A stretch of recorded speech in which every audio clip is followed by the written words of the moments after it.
It's the Blues Rock Show with Pete Francis and Willie Witten. Welcome to the Blues Rock Show. I'm Pete Francis, joined by Willie Witten. We've got a great show for you today, some great topics. But before we get into that, make sure to hit that subscribe button and the notification bell to get all the latest videos. And make sure to hit that like button. Really helps us with YouTube's algorithm.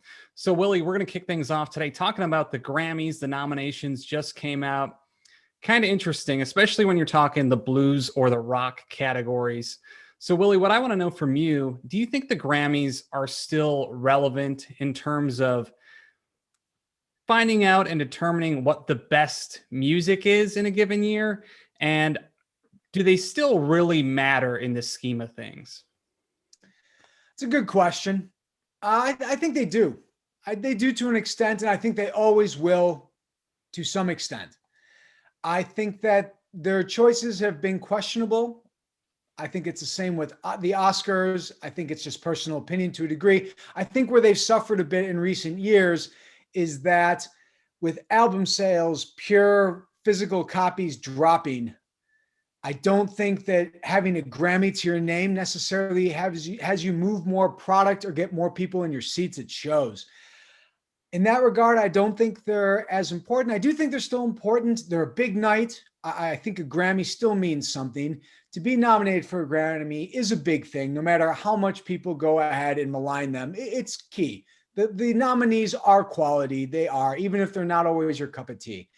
I think that they have taken a hit, mostly because, once again, technologies. They're one of those things that is less necessary. As far as blues goes, Pete, and blues rock, this is a bit of a down year. Last year was pretty good, I thought, in a couple of the categories, and also in rock, which I think blues rock should be represented there. This year, there's a dearth. What happened? Well, I don't think it's so much a down year. I just think with the Grammys, they cast a certain net, and the net that they cast is not very wide. So you look at Blues Rock Review, every year we do the top 20 albums of the year. And I think that is kind of a better indicator for this music than the Grammys is. And that's not to take anything away from any artist that gets nominated for a Grammy. I think those artists deserve credit. But again, the Grammys aren't necessarily casting that wide of a net. Whereas something like with our top 20 list, you're getting a lot more artists involved. A lot more artists are getting heard. Whereas with the Grammys, a lot of the time, it's kind of like the same artists year in, year out that get nominated for the Grammys. I mean, think about this. Joe Bonamassa has 24 number one Billboard blues albums. How many Grammy nominations does he have? He's got 2, one as a solo artist and one with Beth Hart. That's 24 number one albums. And he's got 2 Grammy nominations and just one of them as a solo act. That's the math isn't great there. So the Grammys they have their artists that they pick, and it's kind of year in, year out, a lot of the same. I will say this. I think last year, the Grammys actually did a pretty good job in terms of the blues and rock categories. Last year, you had Gary Clark Jr. nominated. You had Christone Kingfish Ingram. You had Larkin Poe, Robert Randolph. I think they did a pretty good job. Rival Sons was in there too, I think? For rock, yeah. This year, there's not a whole lot of correlation between the Grammys and what's nominated for Blues Rock Review's top 20 albums. You've got Fantastic Negritos on both of those, but outside of that, there's not a whole lot of correlation. And the Grammys, it's just kind of same old, same old. They're not getting out to a lot of different artists. They're not casting out that net very wide. And it's just kind of disappointing. I will say this, there are people that bash the Grammys, but I think a lot of those people would still be very happy to have one. So I think it definitely helps, and it's definitely still prestigious, just not necessarily the best indicator of what's come out in a given year. Right. Well, you were saying just about who the Grammys love. Let's take a look at this. I have a list here because when we talk about just the blues, we have traditional and contemporary. Let's take a look at the traditional blues. All right, we've got All My Dues Are Paid, Frank Bay, You Make Me Feel, Don Bryant, That's What I Heard, Robert Cray and his band, Cypress Grove, Jimmy Duck Holmes, Rawer Than Raw, Bobby Rush. I've listened to all 5 of those albums. They're all great. They really are. I will also tell you that those artists are a good deal older than most other categories. Nothing wrong with that either. I wonder if the Grammys get a little bit confused that the idea that traditional doesn't mean that we can't have younger artists who are getting praise for that category. I can think of plenty of albums. I know you could too.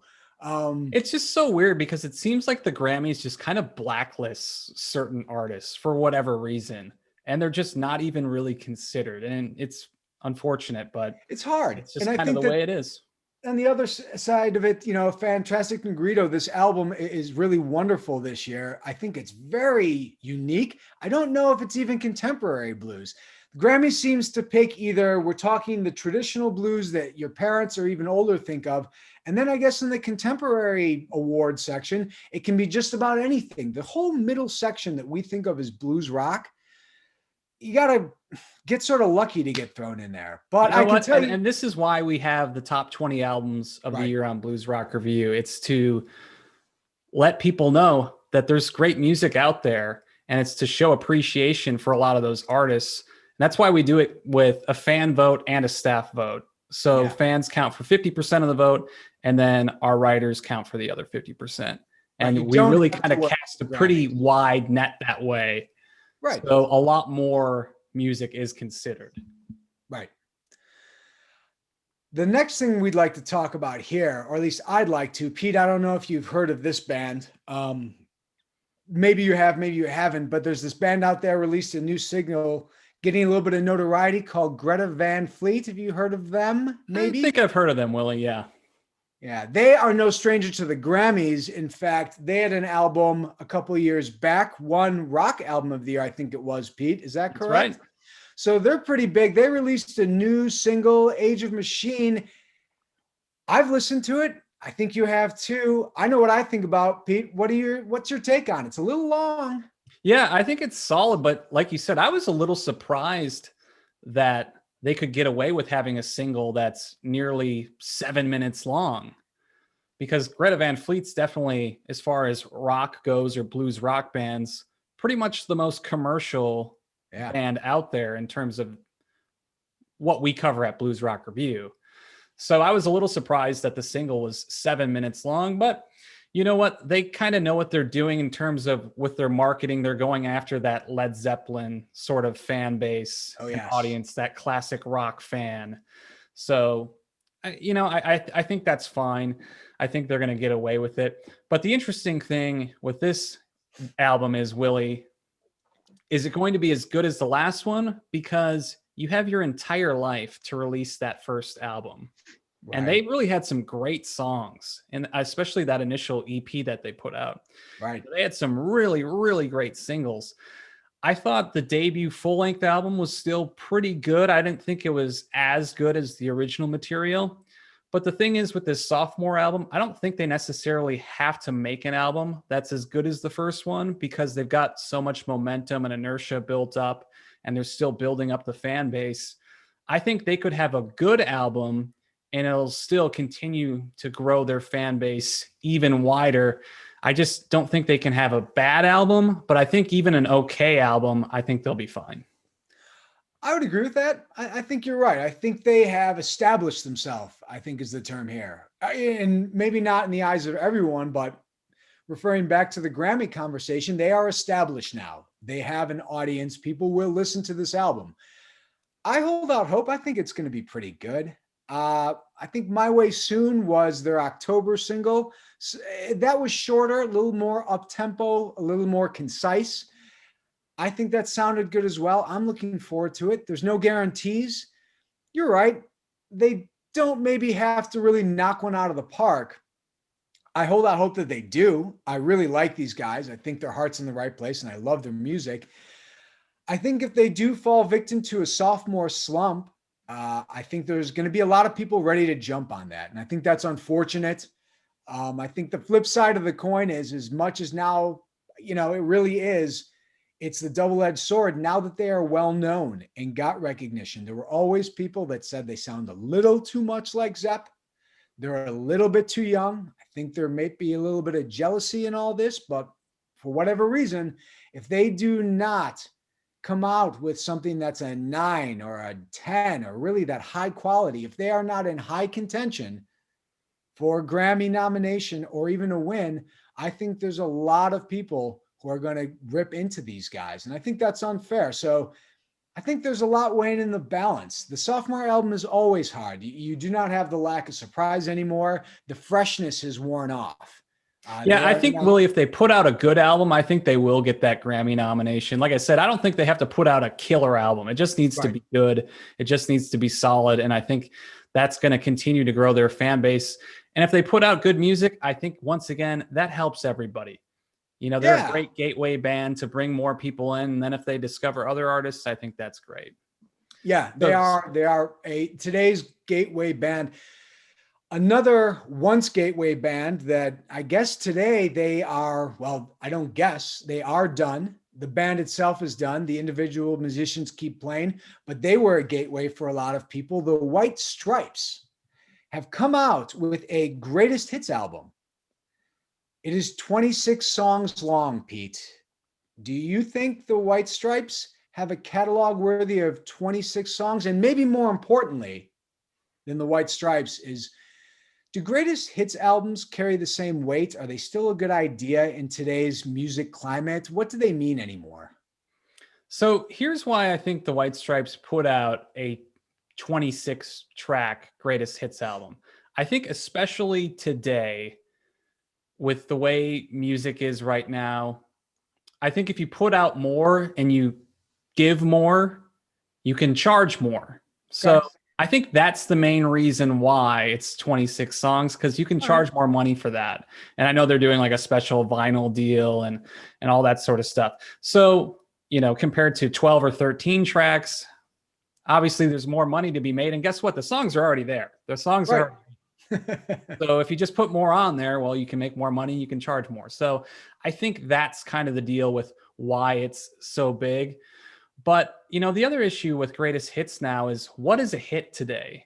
Good question. Because you think about this and you think about bands and blues rock and you think about their music and you go, well, what is their hit song? It's like, who knows? I mean, it's so hard to even get a hit today, especially if you're playing blues or rock. Think about what are the hit songs over the past decade. I can barely think of anything. I think about maybe the Black Keys really is like the last rock band or the last blues rock band that has had what you would say are hit songs. Big hits, right. Gary Clark Jr. maybe had one or two. Yeah, I think Bright Lights is kind of bordering on that sort of, it definitely had a lot of exposure, I would say that. You know, maybe people have heard it, but not necessarily like know all the words, you know. Sure. But yeah, I think that's one of the interesting things right now is there isn't really a way to say, oh, this is a hit song. I think one of the gauges of a hit song would be if you went out to a party or you're at a bar, what's that song that plays and everyone knows the words? Right. Everyone can sing along. And you think about that over the past decade, there aren't any songs like that are rock or blues. It's just non-existent. So I think that's one of the interesting things that you look at Joe Bonamassa. The guy has built a career on not having hits. Right. I mean, you know could they're say great songs. Yeah, you could say like the Ballad of John Henry or Slow Gin are his hit songs. Right. But I mean, they're not on the radio or anything like that. So artists have, you know, sort of their greatest hits, but I mean, how would you gauge that? Is it by Spotify streams now? It's really hard to gauge what are the greatest hits. I think at this point, it's pretty much the bands themselves being like, okay, these are the songs that we really like, or maybe these are some of the fan favorites. But I think greatest hits are a good entry point. I think they're good to learn about a band or musician if you haven't really heard them before. I think if you're starting to get into a band, I think greatest hits albums are great because it gives you a bit of a taste of everything from their career. But I think people who've been listening to a band for a while, they probably have their own idea of what greatest hits are. I think that's true. And I think that maybe we look at greatest hits now in a different light. Insofar as what you've said, if it is a gateway into the band and people aren't buying as many CDs, vinyl is back up, but that's once again comparative. maybe it's the band's greatest hits is really the band saying, hey, we're taking this back from Spotify or from Apple on just the matter of, because if you go by those services, you're like you said, what a hit is going to be is whatever has the most spins. And so really this is maybe a chance for, in the modern era, bands get to say, hey, start here with us. It's going to have some of the hits. It's going to have the ones where people have listened to it thousands and millions of times, but it's also going to have some ones that we think are more valuable, because that is what I remember greatest hits albums being, are albums where I could get into a band without having to buy 6 CDs that I didn't have the money for. So right. I guess some of that disappears because streaming is so popular. So I guess this is a way of artists taking back a little control, perhaps. But more importantly, I think your point is very, very, very accurate, that a hit really is, in the shortest sense, is it a song that if you start humming or start singing, does everyone know? Will someone start humming along? Will someone say, oh, I heard that song the other day? And in blues rock or blues or any of these categories, that has not been the bread and butter for the industry. And I think that the Grammys, going back to what we spoke about earlier, reflects that a bit. You know, it is a commercial enterprise. They use it as a way to promote the industry. And it's hard when you don't have that big hook or that hummable riff or that line. So I think the music hasn't suffered any. Like you said, it's not a down year. There's no down year. There's been some great albums, but they're harder to promote in that format. And this is album-based rock at a time when album-based rock is having a hard time. And if you don't believe that, take a look at the Grammy nominees. It's much more geared towards short, poppy hits, which is great, but it's tough. Tough for blues guys. Yeah, a lot of good topics this week. What do you guys think? Let us know in the comments section below. We'd love to hear what you guys have to say. And we definitely read those comments and we definitely appreciate it. So make sure to leave us a comment. Let us know some great topics this week. That's going to wrap up this week's edition of the Blues Rock Show. Make sure to hit that subscribe button and the notification bell to get all the latest updates. But for now, he's Willie Witten. I'm Pete Francis. We'll see you next time.